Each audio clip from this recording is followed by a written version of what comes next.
Welcome to Sleepy Crimes. I am Anna, your host. Tonight, we drift into the shadows of the story of Linda Pagano. It is a mystery that remained frozen in the stillness of time for over 40 years.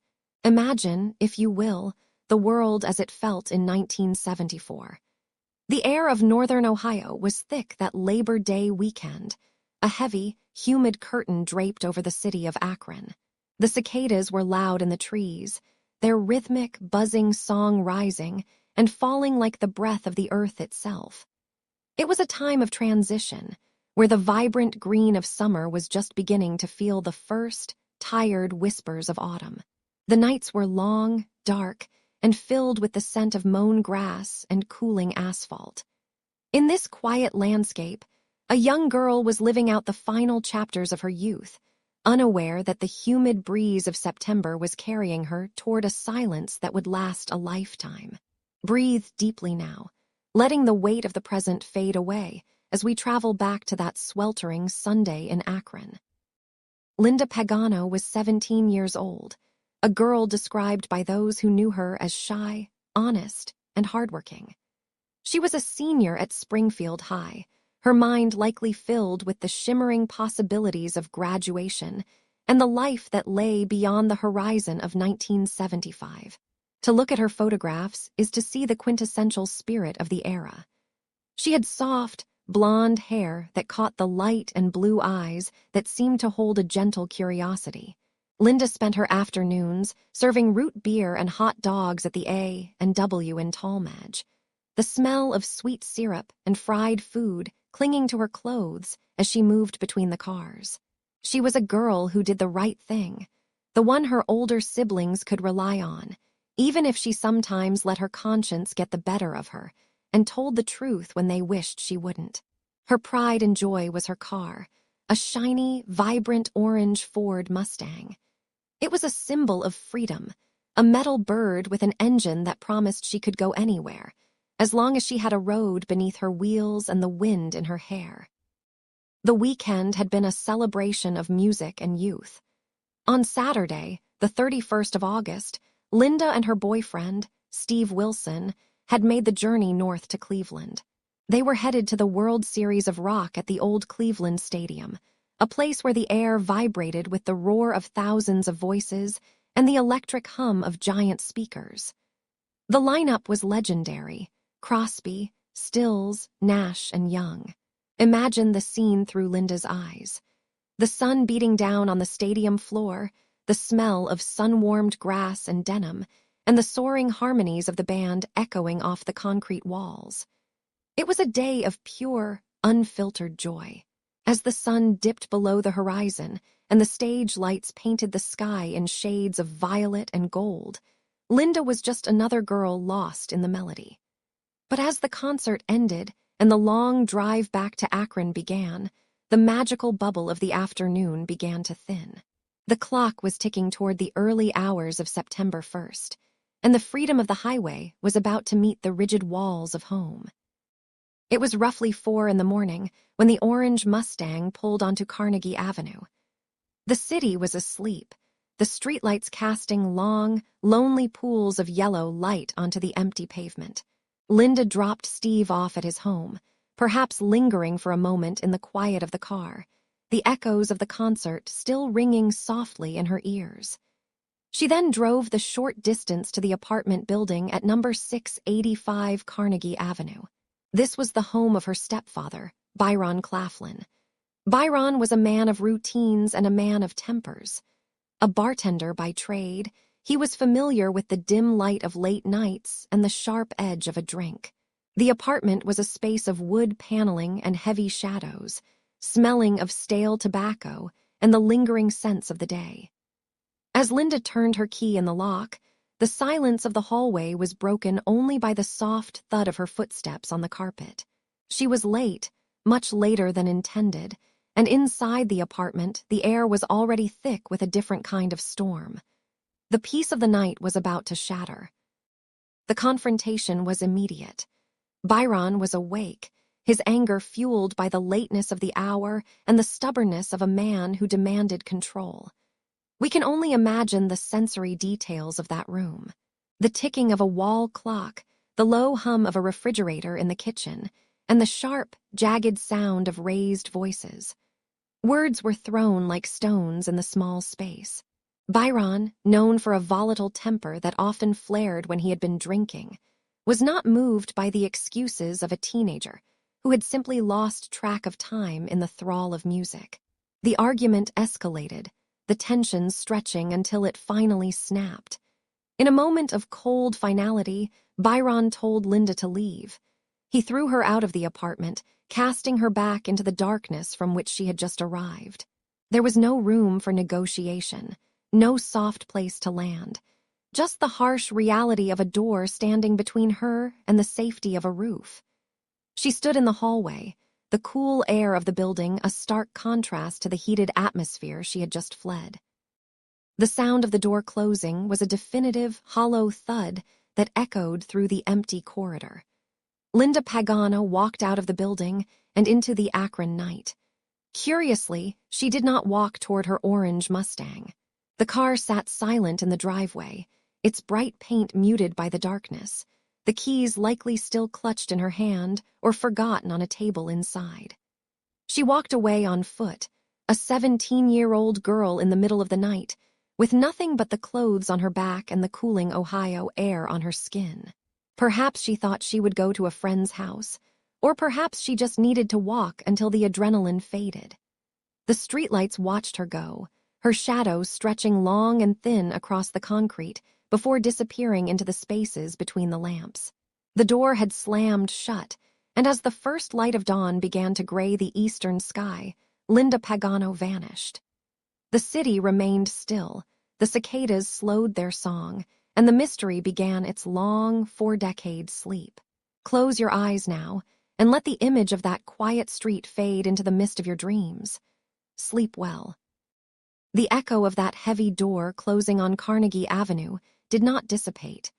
It lingered, a sharp, cold vibration that seemed to settle into the very floorboards of the apartment. Outside, the world was bathed in the indigo gloom of 4 in the morning on the 1st of September, 1974. The air was thick and heavy, characteristic of a late Ohio summer, clinging to the skin like a damp shroud. Inside the apartment, the silence was jagged. Byron stood alone, the heat of the argument still simmering in the room, mixing with the stale scent of old wood and the distant, rhythmic ticking of a wall clock. He had watched 17-year-old Linda walk out into the dark, her silhouette swallowed by the shadows of the hallway. At that moment, it likely felt like a temporary punctuation mark, a sharp end to a long night. But the silence that followed began to stretch, growing longer and wider until it filled every corner of the home.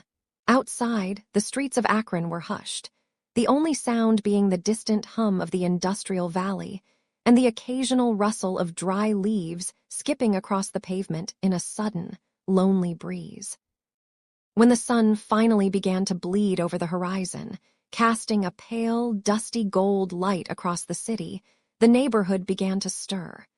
But at the apartment, the stillness only deepened. In the driveway sat Linda's pride and joy, her orange Mustang. It was a bright, vibrant splash of color against the gray asphalt, its polished metal skin catching the first rays of the morning. To any passerby, it was just a car, but to those who knew Linda, its presence was a growing alarm. She loved that car. It was her freedom, her hard-earned reward from long shifts serving root beer and hot dogs at the A&W in Tallmadge. The fact that it sat there, cold and motionless, while the morning progressed toward noon, was the first fracture in the veneer of normalcy. By the time her brother Michael and her sister Cheryl became aware of her absence, the day had already begun to bake. The Labor Day weekend, usually a time of celebration and loud music, felt strangely muted. The phone remained cradled in its plastic shell, a heavy, silent object that refused to ring. Every time a car door slammed down the street or a floorboard groaned in the hall, eyes would dart toward the entrance, expecting to see Linda's small, blonde frame standing there, perhaps tired and sheepish, but safe. Instead, There was only the mocking hum of the refrigerator and the slow crawl of shadows across the carpet. As the first 24 hours bled into the next, the family's concerns sharpened into a cold, visceral dread. Michael, younger and often the one getting into trouble, found himself anchored by a terrifying sense of responsibility.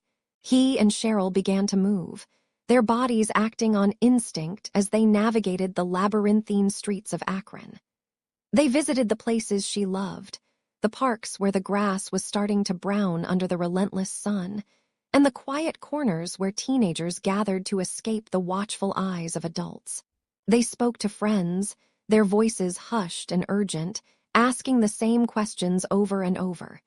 Did she say anything at the concert? Did she mention a plan? The responses were always a hollow echo of their own confusion.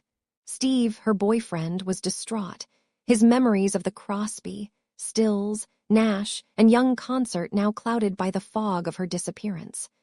The music that had been so loud and vibrant just hours before now felt like a ghostly soundtrack to a nightmare.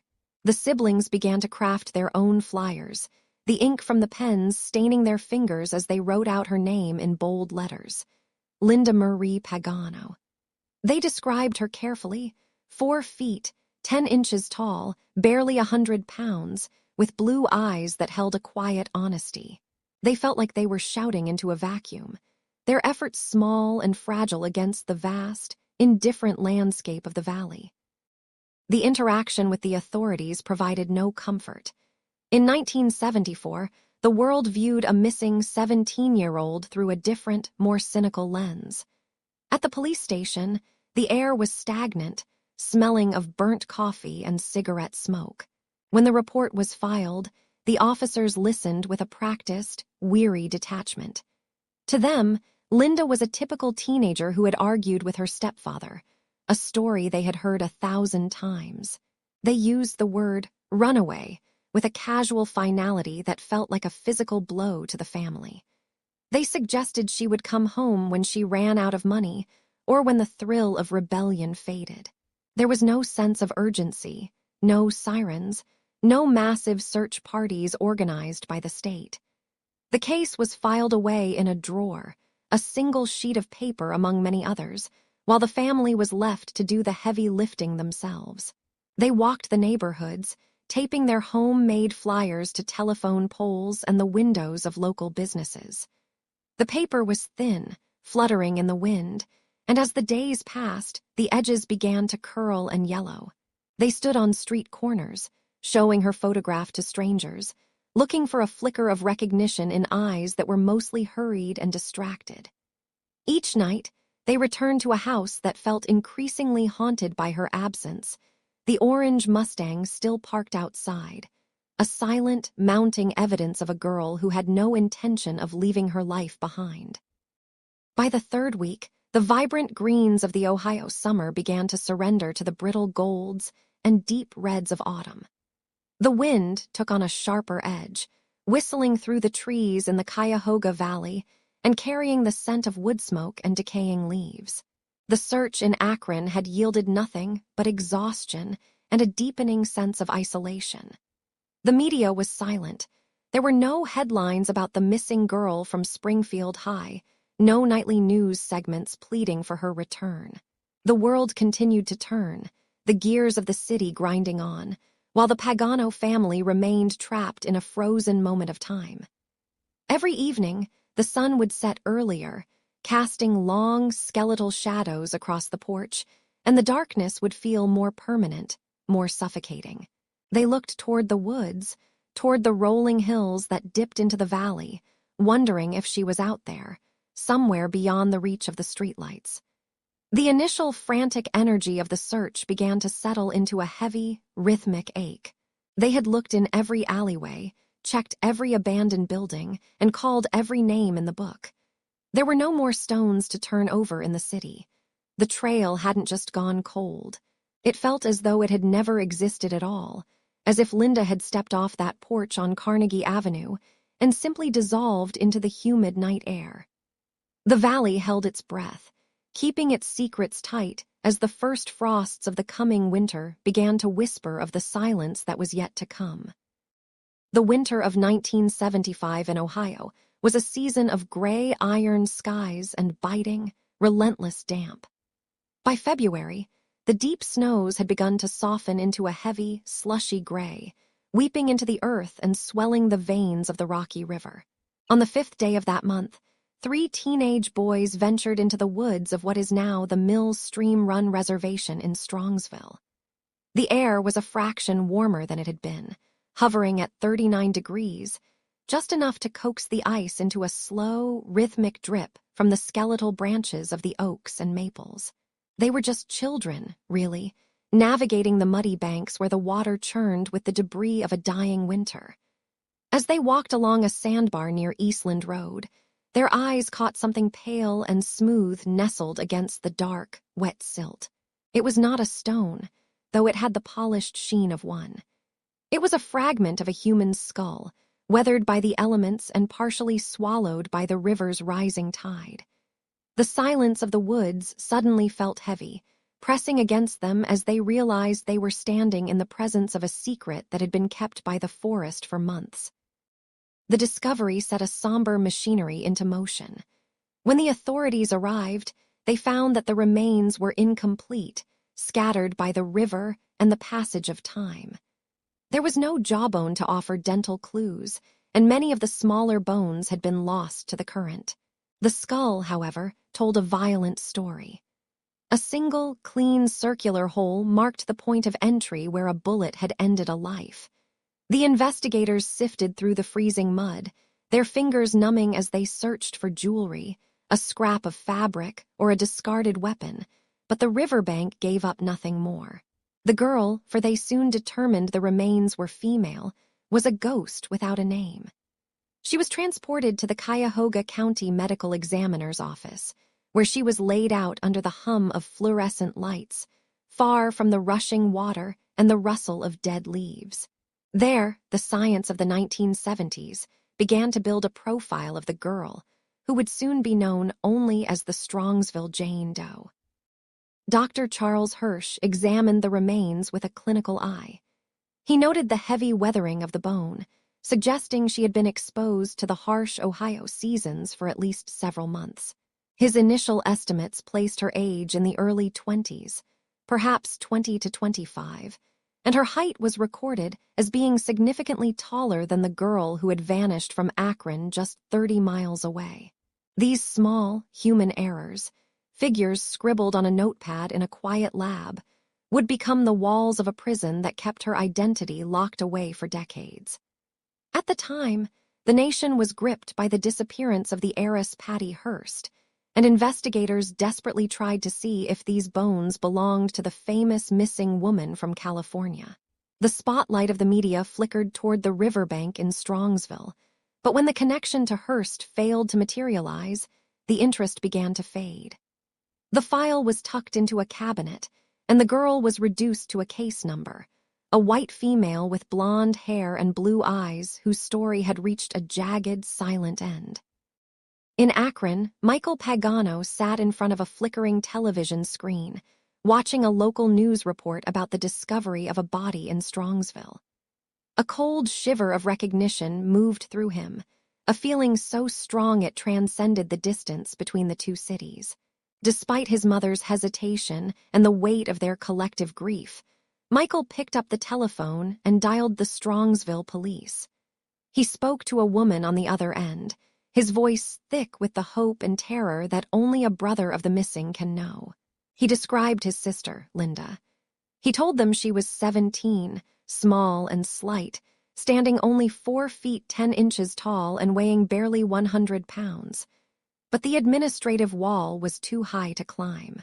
The woman on the phone checked the notes from the medical examiner.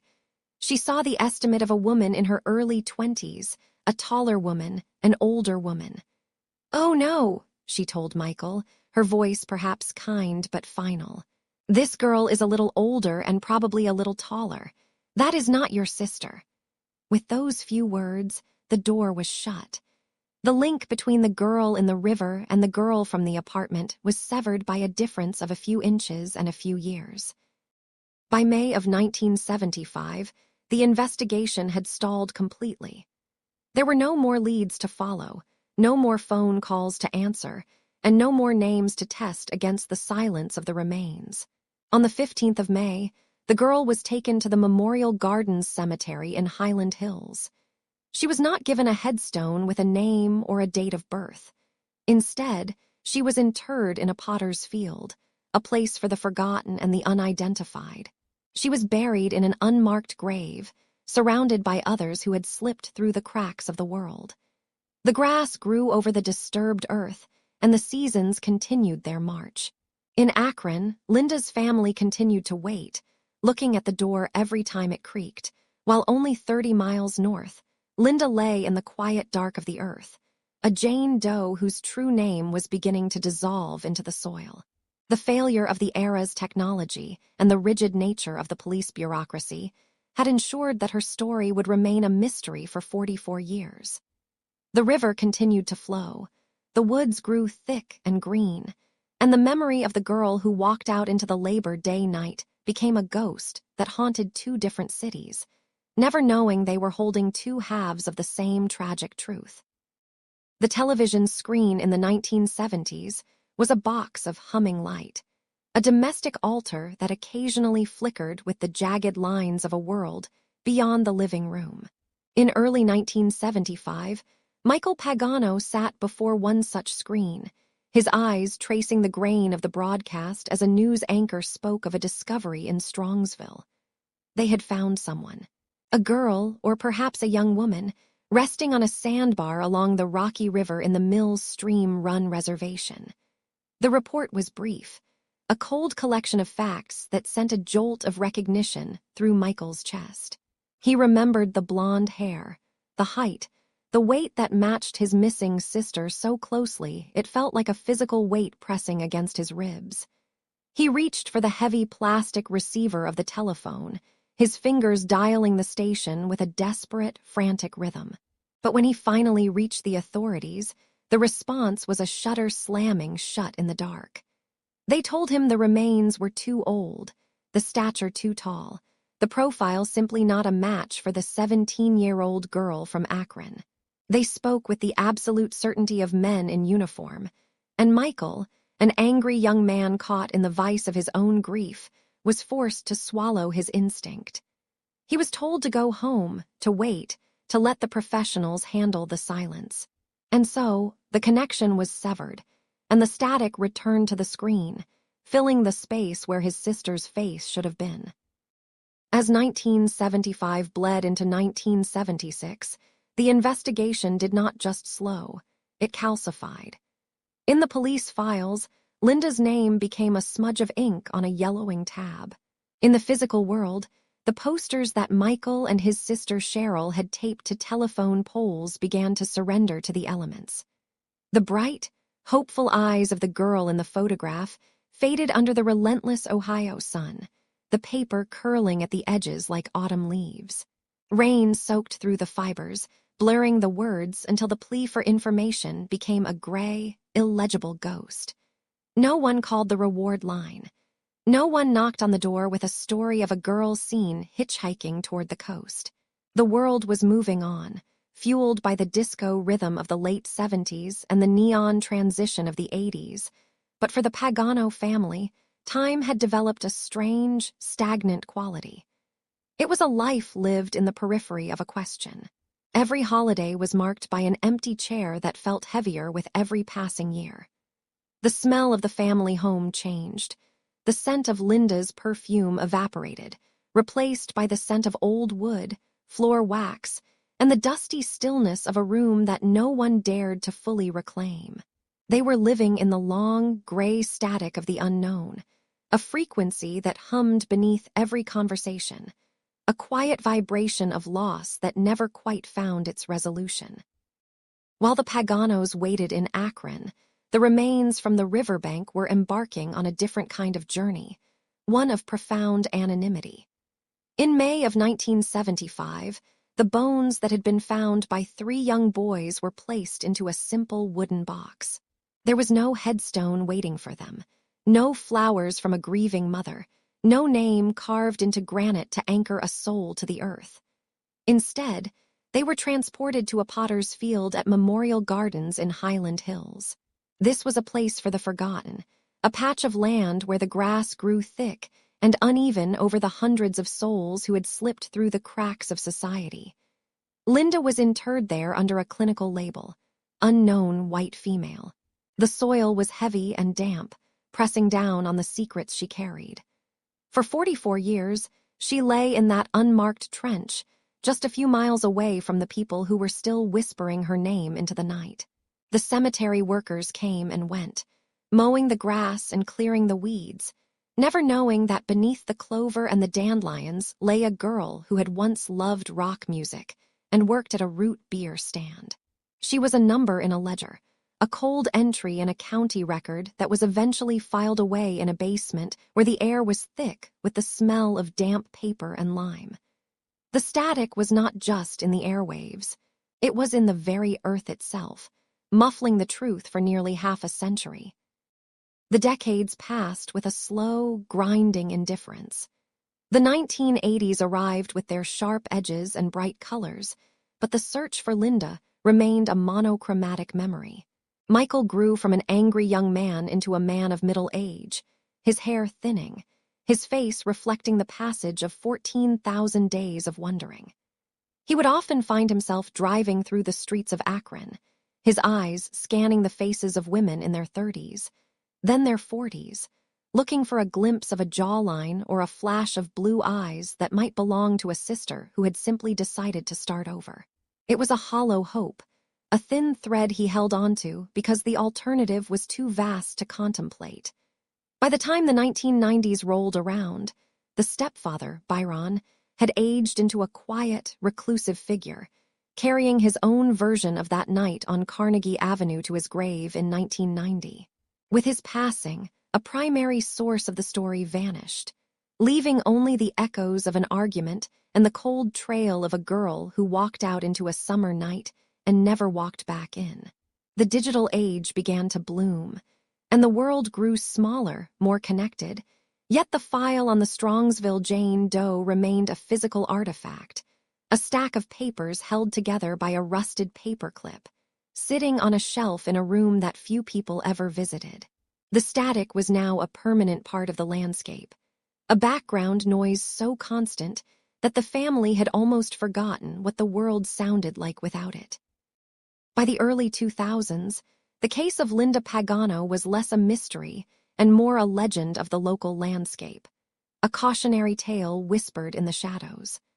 The police officers who had originally taken the report had long since retired, taking their handwritten notes and their gut feelings with them into the quiet of their own lives.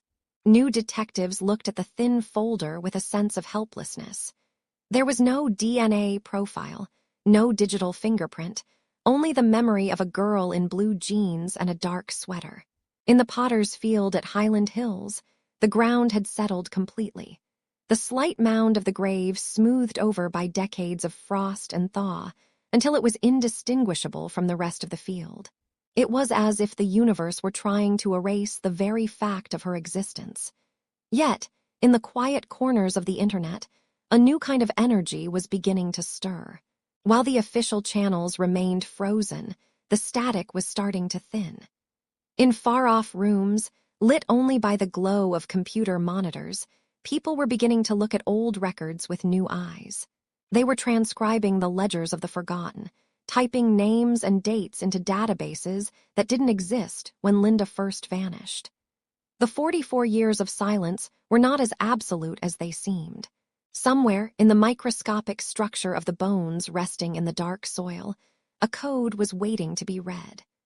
The long winter of the investigation was nearly over, though the family in Akron had no way of knowing that the signal was finally beginning to cut through the noise. By the time the calendar turned to the year 2018, the world was a vastly different place than the one Linda had left behind on that humid September night in 1974. The silence that had settled over her memory was not a hollow one, but rather a heavy, dense layer of time, like the silt at the bottom of the rocky river. But while the physical world had moved on, building new roads and watching the forests of Strongsville thicken and change, a new kind of light was beginning to flicker in the darkness of the cold case files. It was the digital glow of computer screens, humming softly in the quiet hours of the night, where the past and the present were about to collide through the invisible, swirling maps of the human genome. The code in the blood, a legacy written in the very fabric of our being, was finally becoming legible to those who knew how to read the whispers of the dead. The bridge back to Linda began not with a detective in a trench coat, but with a college student named Christina Scatz. In 2016, while navigating the labyrinthine archives of Cleveland State University for a family genealogy project, Christina found herself drawn toward a different kind of history. She was sitting in a quiet corner of the library, the air smelling of old paper and the faint, ozone scent of a nearby photocopier, when she stumbled upon a listing that felt like a cold draft in a warm room. It was a record for a burial in a potter's field, identified only as internment number 82,483. The description was heartbreakingly brief. Unknown white female bones, found in 1975 in the city of Strongsville. There were no names, no photographs, just a sequence of digits and the heavy implication of a life interrupted and then discarded. Christina felt the weight of that anonymity. She began to pull at the thread, visiting local libraries where the microfilm machines whirred and clicked, their bright screens illuminating the grainy headlines of decades past. She reached out to a park ranger from the Cleveland Metroparks, a person who held the keys to old, forgotten folders, and eventually she was holding the case file for the Strongsville Jane Doe. As Christina shared her findings on the internet, the case reached the eyes of Carl Koppelman, a forensic artist whose hands possess a strange, quiet magic. He looked at the stark, black-and-white autopsy photos of the skull and began to work, his charcoal and digital brushes retracing the contours of a face that had been hidden under the soil for 43 years. He reconstructed the arch of the brow, the slope of the nose, and the gentle curve of a chin that belonged to a girl who should have been growing old, not resting in an unmarked grave. While Carl breathed life back into the image, a clerical error that had kept Linda's case out of the national databases was finally corrected. In late 2017, the momentum became an unstoppable force. The authorities in Akron and Cuyahoga County began to communicate with a new sense of urgency. They realized that the girl who walked out of her stepfather's apartment after an argument might very well be the same girl found by 3 young boys in the woods a few months later. But to prove it, they would have to reach into the earth itself. The exhumation took place in October of 2017, under a sky the color of a bruised plum. The Potter's Field was a somber, overgrown place where the markers had long since vanished or sunk into the mud. Investigators used magnetic surveying equipment, the machines emitting low, steady pulses that mapped the hidden shapes beneath the grass. It was a delicate, reverent process. When they finally reached the remains of internment number 82,483, they were not just recovering bone, they were recovering a person. The samples were sent to the University of North Texas, a place where the microscopic world is scrutinized with holy intensity. In the laboratory, the technicians worked with mitochondrial DNA, the maternal line that passes from mother to child like an unbroken golden chain. They compared the sequences from the bones to the swabs taken from Linda's siblings, Mike and Cheryl. They looked for the echoes, the rhythmic repetitions in the genetic code that signal a blood bond. On June 29, 2018, the silence of 44 years was finally broken. The results were conclusive. The girl in the park, the girl in the Potter's Field, was indeed Linda Marie Pagano. The science of the 21st century had reached back through time to touch the shoulder of a 17-year-old girl from 1974. When Mike Pagano finally met Christina Scatz, the stranger who had cared enough to look through the dusty ledgers, there were no words that could truly bridge the gap of 4 decades of wondering. But as they stood together, there was a profound sense of shifting tectonic plates.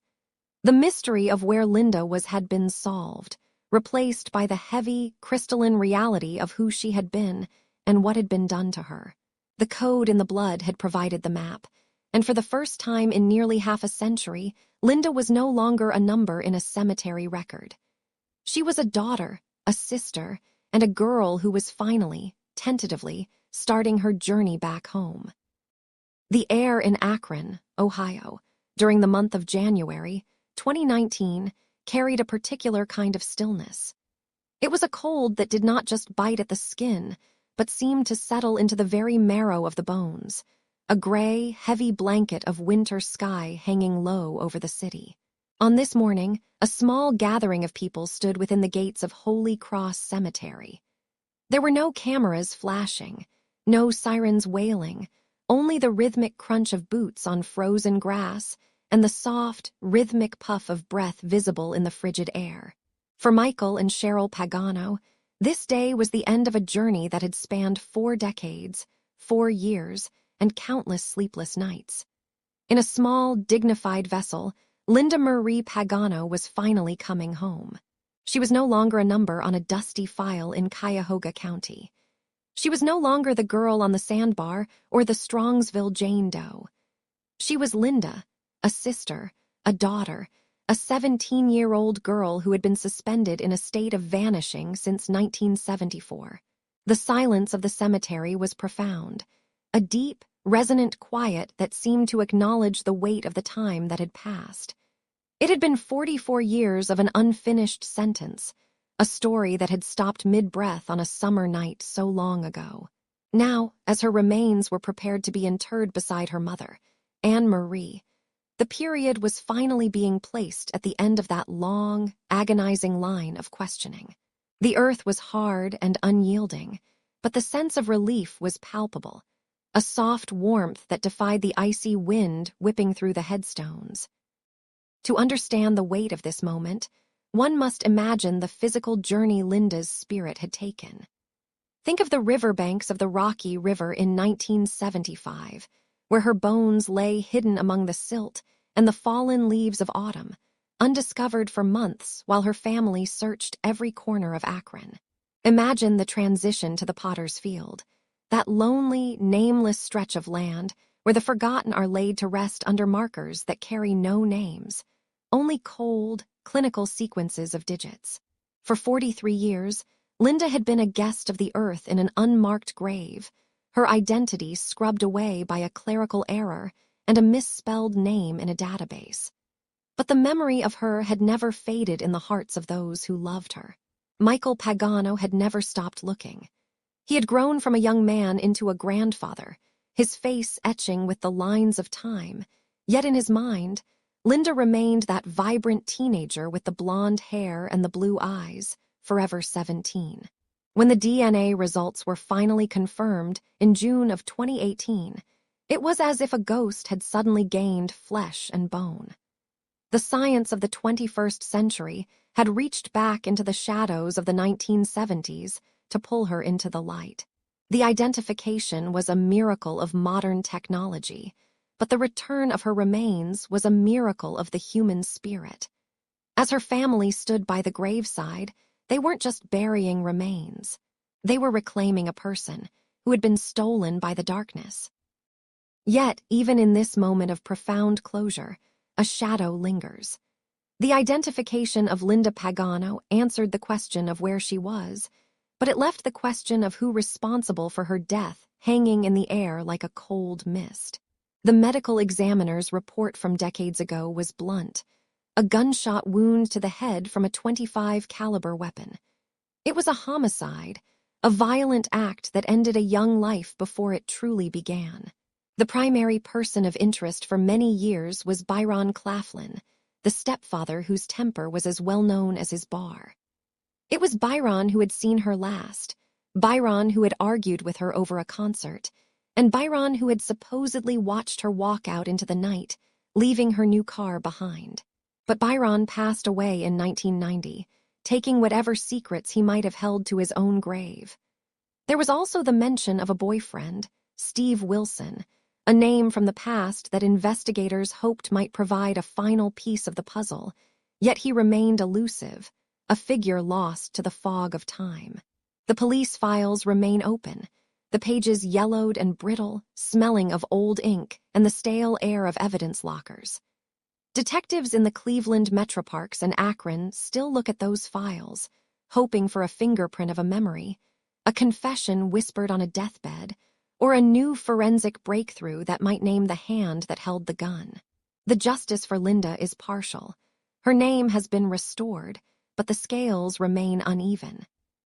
As the sun began to dip lower on that January afternoon, casting long, purple shadows across the snow-dusted ground of Holy Cross Cemetery, the service drew to a close. There is a specific kind of peace that comes when a missing person is found, a settling of the soul that allows the grieving to finally begin in earnest. For 4 decades, the Paganos could not truly mourn because they were too busy wondering. They were trapped in a loop of what if and where. Now that loop was broken. They could touch the stone that bore her name, Linda Marie Pagano. They could leave flowers and know they were being left for her. The unfinished sentence had found its final word. The mystery of her killer may never be solved in a court of law, but the mystery of her absence has been resolved in the sanctuary of home. We think of Linda now, not as a victim in the woods, but as the girl she was. A teenager who loved music, who had a new car she was proud of, and who had a whole life of senior years and summer nights ahead of her. The world moved on without her, changing from the analog hum of the 70s to the digital roar of today, but she has finally caught up. She is no longer lost. She is no longer alone. She is resting in the quiet earth of her hometown, sheltered by the love of a family that never, for one single day, gave up on her. As we pull back from the snowy gates of the cemetery and leave the quiet streets of Akron behind, we carry the story of Linda with us. It is a reminder that no one is truly forgotten as long as someone is still looking. It is a story of the persistence of memory and the power of a name. The echoes of that 1974 night have finally begun to fade, replaced by the soft rustle of leaves and the gentle passage of seasons over a grave that is finally marked. The darkness that swallowed her has been pushed back, and though the person who pulled the trigger may still walk in the shadows or lie in the earth themselves, they no longer own Linda's story. Her story belongs to Michael, to Cheryl, and now, in a small way, to us. We hold it gently, a fragile piece of history restored to its rightful place. The heavy doors of the past are closing now, the light in the hallway of memory is dimming. The weight of the world, the questions of the night, and the tragedies of the past are being laid aside. You can let the tension go from your shoulders. You can let your thoughts drift like the snow over the Ohio hills. The case rests now. Let the details fade. You are safe. Close your eyes, breathe deeply, and have a good night. Sleep well.